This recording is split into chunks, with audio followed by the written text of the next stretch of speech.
ভাইরা আমার, পৃথিবীতে একটি মানুষ, ভালো করে শুনে রাখেন, পৃথিবীতে একটি মানুষ দেখাতে পারবেন না যে সবর করে সে ক্ষতিগ্রস্ত হয়েছে। আপনি বলবেন দুনিয়াতে সে বহুত সবর করছে, যতই সবর করছে মানুষ তার উপর আরো চাপায়া পড়ছে।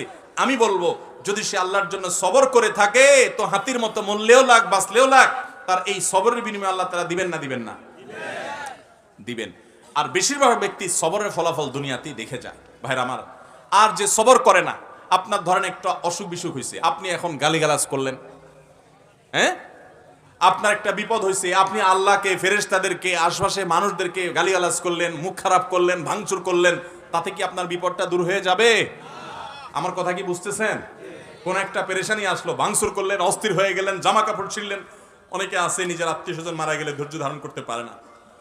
আমি নিজে কানে শুনেছি এরকম অনেকে, নিজের নাতি মারা গেছে, ছেলেটা মারা গেছে, তো বলে আজরায়েল কি চোখ খাইছে আর মানুষ দেখলো না, আমার নাতিটারানি দেখলো, একটা মাত্র দিছে আল্লাহ তাআলা, বংশের মধ্যে ওইটাই আল্লাহ তাআলা নিয়ে গেল। এরকম অনেকে বলে কি বলে না? কুফরি, ঈমান চলে যাওয়ার মতো কথা। আল্লাহ রাব্বুল আলামিন দিয়াও পরীক্ষা করেন, নিয়াও পরীক্ষা করেন। দেওয়ার পরও মনটাকে ছোট করে আল্লাহর দিকে শুকরিয়া আদায় করে নিজে অবনত থাকা, এটা হলো পরীক্ষা জেতার পথ। আর আল্লাহ যখন নিয়ে যান তখন সবর করে ঢুক গিলতে পারা, এটা হলো সবর। আল্লাহ আমাদের সবাইকে তৌফিক দান করুন।